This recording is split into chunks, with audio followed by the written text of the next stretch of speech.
Türk savunma ve havacılık endüstrisi, sınırlarının hemen kuzeyinde, doğusunda ve güneyinde yaklaşık 4 yıldır sürmekte olan savaşlardan çok şey öğrendi.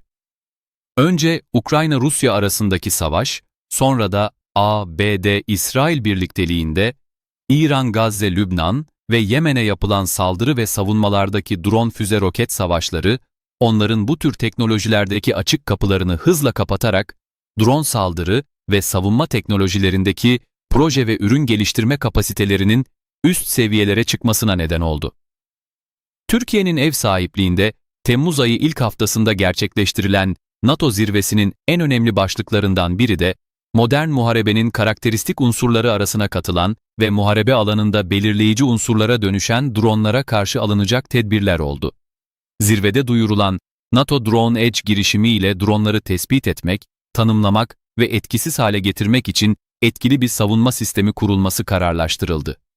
Bu girişimle müttefiklerin 5 yıl boyunca drone karşı savunma kapasitelerine 40 milyar doların üzerinde yatırım yapması öngörüldü. Bu kapsamda drone tespit radarları, radyo frekans algılama sistemleri, elektrooptik sensörler, elektronik karıştırma, koordinat yanıltma, lazer ve kinetik imha sistemleri, komuta kontrol yazılımları gibi bir dizi çözümün hızla yaygınlaştırılması hedeflendi.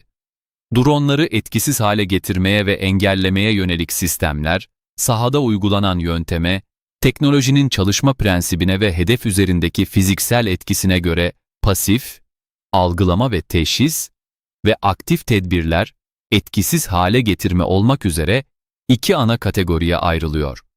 Aktif tedbirler ise kendi içinde drone'un yapısına zarar verip vermemesine göre yumuşak, soft kill ve sert kırım, hard kill olarak sınıflandırıldı.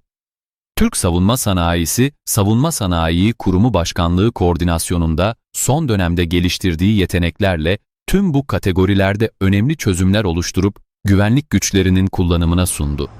İhracat başarılarına imza attı. Söz konusu tedbirler Ankara'da gerçekleştirilen NATO zirvesinde de başarıyla görev yaptı. Boğaziçi Savunma Teknolojileri de radyo frekans algılama, radar, elektrooptik sensörler, karıştırma ve koordinat yanıltma gibi katmanlı yeteneklerle zirvenin güvenliğine katkı sağladı. NATO, devlet ve hükümet başkanlarını bir araya getiren buluşmanın hava güvenliğinde Türklerin milli anti-drone sistemleri etkin şekilde kullanıldı. Şirketin ileri teknoloji ürünü, İlter ailesi sistemleri, zirve süresince kritik noktalarda konuşlandırılarak dronlardan kaynaklanabilecek tehditlere karşı kesintisiz ve çok katmanlı koruma sundu. Operasyonda uzun menzilli elektronik karıştırma kabiliyetine sahip İlter, J400, hibrit aktif faz dizinli radar teknolojisiyle geliştirilen İlter HS-PAR, Hybrid Active Scanned Phased Array Radar ve yapay zeka destekli elektro-optik takip sistemi ile birlikte Cumhurbaşkanlığı Savunma Sanayi Başkanlığı ve Boğaziçi Savunma Teknolojileri tarafından yürütülen proje kapsamında geçtiğimiz aylarda Jandarma Genel Komutanlığı envanterine teslim edilen ve Türkiye'nin en etkili drone önleme sistemlerinden biri olarak öne çıkarak başarıyla görev yaptı.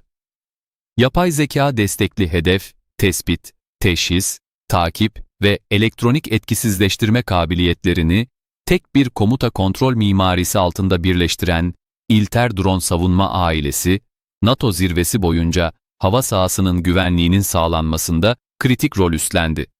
Sistemler, operasyon süresince yüksek performans sergileyerek kritik altyapıların, stratejik tesislerin ve uluslararası organizasyonların güvenliğinde bugüne kadar çeşitli sorumluluklar üstlenen bu ileri teknoloji çözümleriyle operasyonel başarılarına bir yenisini ekledi.